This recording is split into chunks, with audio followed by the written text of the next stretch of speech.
Hello, my name is Brisa Lopez. And my name is Catalina Conedy.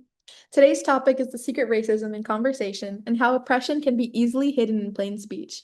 We're going to be talking about the covertly recognized racist remarks we use in everyday language, as well as its reflection onto our society to uncover not only how it is done, but why it is happening and how we can prevent it. But first, we want to give a brief overview of the sociological ideas behind our intuitions. Leading 20th century British Jamaican cultural theorist, political activist, and sociologist Stuart Hall wrote in his Discourse and Power section of his 1996 book, The West and the Rest, about the regime of truth. As said in Brisa Lopez's discussion board, 1, regimes of truth, in the simplest terms, are old and unjust habits of claiming something to be true on the basis of exaggerated or plain inaccurate information. The regimes are then coined as science or news that can be used to justify oppression against an outgroup and spread amongst communities. Hall described the process as legend had taken a great revenge on science. Regimes of truth are defined by Hall and the West's system of representation. These systems create power dynamics between the manipulators, those who know the truth, and the victims who are misinformed by those who choose to not reveal the truth. In our discussion today, we will also turn to Anibal Quijano. Quijano received a bachelor's degree from the National University of San Marcos, where he studied Latin American history, anthropology, sociology, and law. He himself is an immigrant from Peru. Quijano formulated the concepts of coloniality and Eurocentrism, which is the basis of today's veiled racism. Quijano relates the decolonial thought in his work, Coloniality of Power, Eurocentrism, and Capitalism from the year 2000, which is formed by modernity. The focus on counter-narratives in history of the rise of Western norms in modern society, coloniality, epistemological processes of colonial domination through privileged Western categories and forms of knowing to justify domination against non-Western, non-Eurocentric groups. And finally, decoloniality, the decentering of non-Western culture, language, cosmology, and forms of being, thinking, and doing to encourage learning from the perspective of the exploited.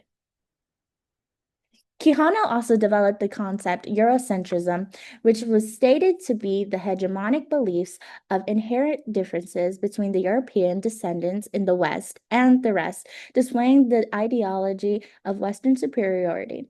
Western Eurocentric racist ideals include seeing other ideologies as hindrances to progress. It is all a construct, not a biological fact that one Eurocentric race is superior to the other, non-Eurocentric ones. But with outlets constantly giving platform to hateful speech almost round the clock, there is so much space for those ideas to be taken seriously and actually influence other people to think sharing those ideologies is morally correct. If there is a majority, or at least close to a majority, of people sharing an idea, we believe people find comfort in there being people supporting those principles, even if they know it is objectively wrong. Today, speech is hardly ever corrected when it comes to government officials, and derogatory terms, unfortunately, are normalized. When we think of those in power, we tend to think that they could never be wrong, in the sense that if they were wrong, they wouldn't be so powerful. And we think that is a very dangerous and low standard to hold. This notion of legend or biased belief that is reinforced or spread by those in positions of power is still deeply ingrained in our society, seen too clearly assumed through the sharing of knowledge via language and influencers, which manifests as a subtle form of oppression and abuse of language, such as dehumanization of immigrants. Quijano's theories of coloniality and Eurocentrist ideals exist today in the form of internalized racism and white idealization found in everyday media that worsens societal perspective and results in Hall's idea of a regime of truth, or skewed and biased exaggerations on minority groups implicitly and indirectly oppressing. We can turn to the hyperbolic discrimination and racism shown in the news and media outlets when speaking on the topic of immigration in the US. Illegal aliens are finally getting the blunt message. If you cross the border illegally, you will be swiftly deported and never return to the United States of America. Efforts to arrest the criminal illegal alien invaders are continuing to ramp up. ¿Por qué? Because I miss my dad a lot. You miss him a lot. Sí. According to the Department of Homeland Security, 352,000 deportations occur on average in a given year. Since Donald J. Trump took office on January 20th, 2025, the official White House website claims that there have been 139 deportations. This claim was made on April 28th, 2025. The harsh reality is that Immigration and Customs Enforcement, better known as ICE, sparks a huge debate among American citizens when it comes to immigration policies because of how jarring and somewhat inhumane these kinds of clips shared in everyday media can seem. This debate has grown with many more people coming forward with passionate anecdotes and intense opinions to a great degree under Donald Trump's second term. The recent Trump administration has sparked the idea that it is allowed to freely make racist and oppressive remarks toward immigrants. The new campaign and promises the newly elected president and his group have made has encouraged the marginalization and villainization of immigrants with pledges of revoking the status of hundreds of Mexican, Cuban, Haitian, Nicaraguan, Venezuelan, Salvadorian, Afghan, and many other non-Western peoples. Just this March, more than 1,500 student visas have been revoked with little explanation. This was reported by the New York Times. In March, the Trump administration announced the rescinding of resident visitor status and even travel opportunities for immigrants that entered via legal programs for secure work authorization. The administration also threatens to terminate the temporary protected status of Afghans, along with Cameroonians. The travel ban Donald Trump has signed is one that bans visits from 12 countries, targeting mainly the Middle East and Africa to prevent immigration and visitation. These promises create a system of fear and powerlessness that give white Americans reassurance of their identity as Americans when other minority group Americans fear the deportation of themselves and loved ones. The way in which the current presidency is running the immigration policies cause the minorities involved to be afraid of the legitimacy of their documents and statuses. This apprehensiveness is also heightened with the newly abused system of expedited removal, the new fast-paced and rushed process of arresting immigrants anytime and any place in the U.S. who cannot prove their residency of 2 or more years. I say abuse as the expedited removal process used to only be used for the removal of illegal immigration near borders, and now it is used more frequently and more commonly.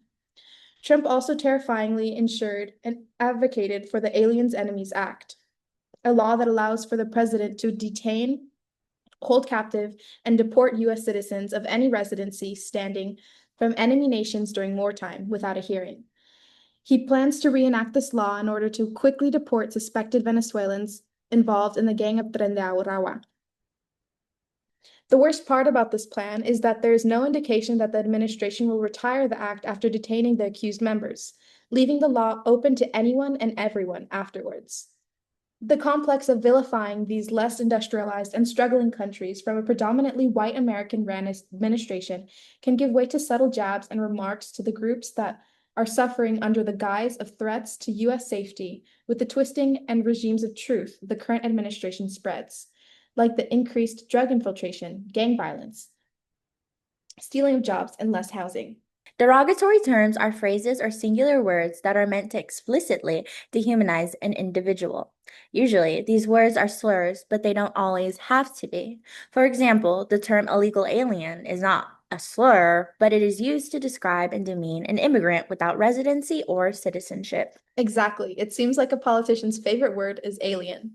Zero tolerance for criminal aliens. Zero. It leaves me to wonder how hard it is to simply say illegal immigrant.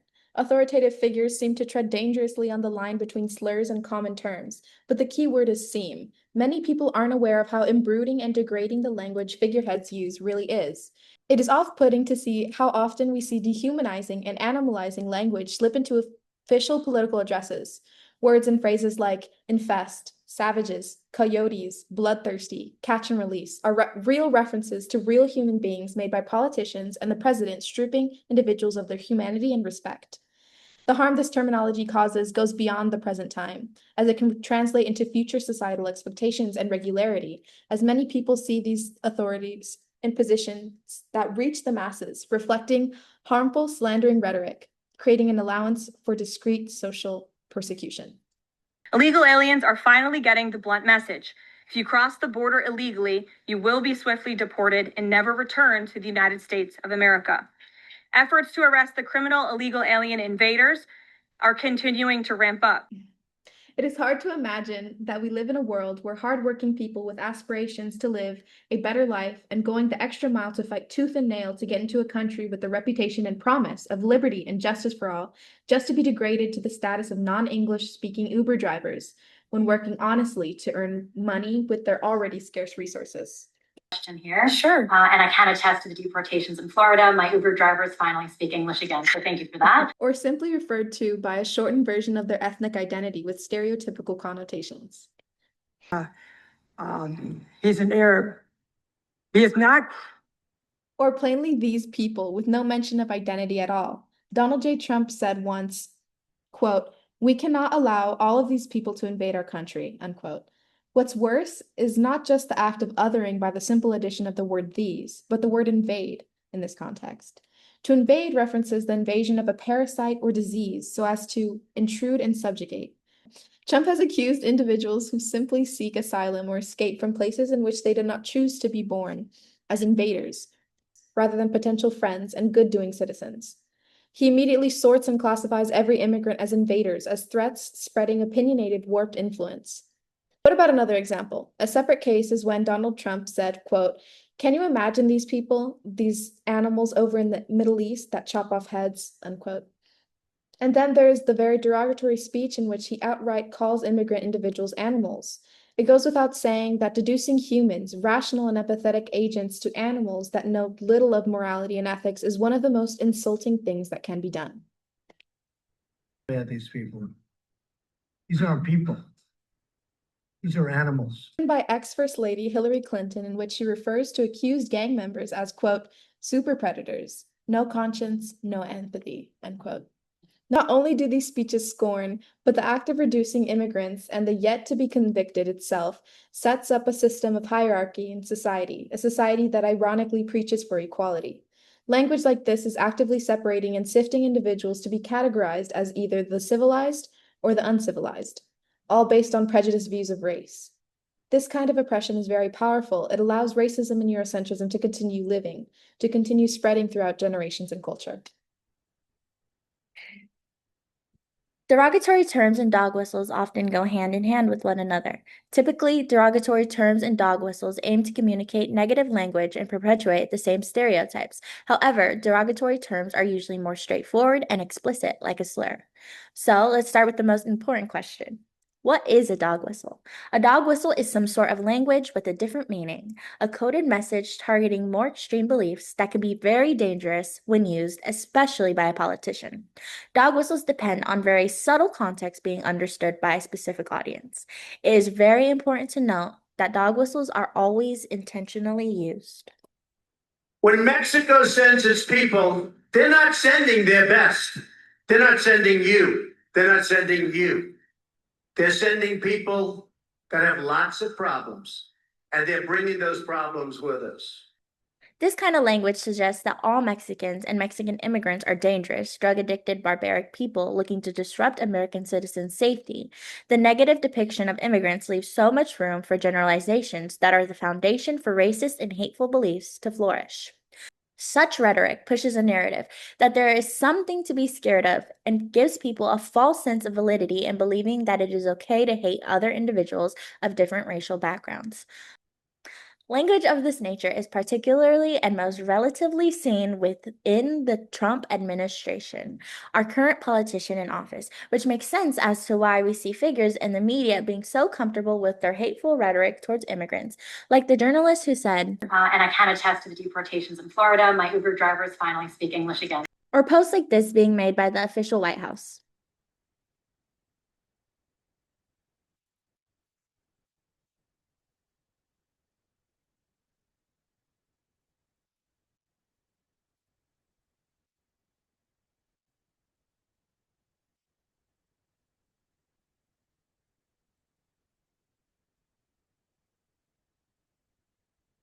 Or tweets like this being posted by the President of the United States, Donald J. Trump, titling it the quote, best numbers ever, end quote, and stating, just released, 99% at the border. Best number ever recorded. 3 people got in versus hundreds of thousands in the last administration. There has never been such a difference before. Congratulations, America, end quote. This strategic tool that is utilized in plain conversation by authoritative figures is a huge form of dividing everyone in any given community. Dog whistles invoke fear, anger, and many other intense emotions that all play a role in influencing an individual to express pre-existing biases and prejudices. Most language surrounding immigrants can be unintentional, as the stigma around such negative language has lessened in more recent times, and it progressively becomes more normalized. It is to be expected that many people will repeat derogatory terms and live in blissful ignorance, yet a lot of language is also intentional. Regardless of whether we mean it or not, it is important to hold each other accountable. Intention does not equal impact. Even something so seemingly small, like a joke, should never be at the expense of someone else's identity. It is clear that language holds significant power and sways the public opinion on existing communities, which is why authoritative figures should be held accountable for any division inciting language just as much as we hold friends and family accountable. For example, when the journalist at the influencer's press conference said, quote, I can attest to the deportations in Florida. My Uber drivers finally speak English again, so thank you for that, end quote. The response from the rest of the individuals in the press room should not have been a chuckle. The response from the White House Press Secretary, Caroline Leavitt, certainly should have been a more firm disapproval of the dog whistle stated by influencer Cambry Nelson. For instance, take a look at Barack Obama's presidential election opponent, John McCain, defending Obama when a woman in the crowd had a few chosen words to share about the 44th president. I do not I can't trust Obama. I have read about him, and he's an Arab. He is not, no? No, ma'am. He's a decent family man, citizen that I just happen to have disagreements with on fundamental issues. And that's what this campaign is all about. He's not. Thank you. Thank you. If you didn't know, there was a huge amount of controversy surrounding the candidate Barack Hussein Obama II. One of the main reasons because he was a Black man. Rumors surrounded the 2008 candidate of him forging his birth certificate and that he was not truly a citizen of the United States. Other conspiracies suggested that he was a secret Muslim. When Obama was being labeled as an Arab, McCain was quick to shut down the platform that was given to that woman. He publicly disagreed and made sure she knew that what she had said was incorrect and not okay to say. Imagine if he had not corrected her lies. McCain would have assured his voters that he agrees with this language. And it was more than just correcting an outright lie. The woman clearly meant something much deeper than just labeling Obama as a secret Muslim. The subtle context keys used led us to believe that she's actually being extremely racist and weaponizing stereotypes shared surrounding the Muslim community. This is what we need to see with the public, our current presidential campaign, and every authoritative figure when it comes to the topic of immigration. So how do we stop it? It seems like an impossible ask to simply plead for the destruction of racist beliefs. As mentioned before, Quijano proposes the decolonial thought. However, it seems to be wishful thinking. It is hard to ask people to switch mindsets on a whim in order to understand a group of people drastically different from you. So we propose that you try. Try to think twice about who you address and how you address them, taking a few extra seconds to think of the best, most respectful way to refer to others.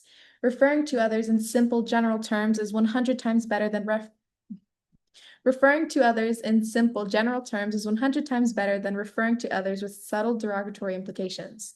We can never know who and what people might take offense to, so aim to be as considerate as possible. To quote Thumper from Disney's 1942 Bambi, if you can't say something nice, don't say it at all.